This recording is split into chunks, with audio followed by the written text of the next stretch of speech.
This is the new Triad. The Triad is our all-around freeride kite, which is really good for people that are new to the sport, for wave riding, for people that want to do everything you can in kiting, maybe short of the full-on, big air, really overpowered style of riding.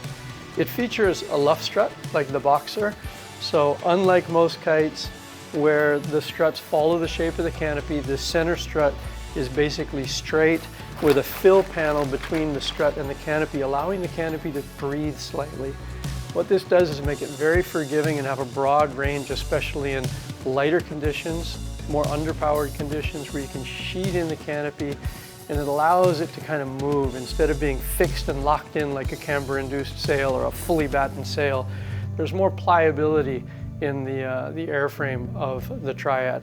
So really good for wave riding especially. Really dynamic steering, very, very predictable. It's not going to overfly you the way some kites do. The aspect ratio is such that it has great sheet in and go. So again, with the luff strut and the medium aspect ratio, easy sheet in and go. You don't have to time your kite perfectly to get going. You don't have to time it perfectly for jumps.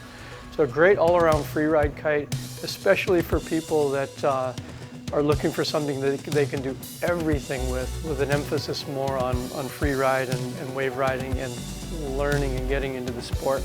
Very predictable jumping. You don't have to have perfect timing again to do the right thing on the Triad.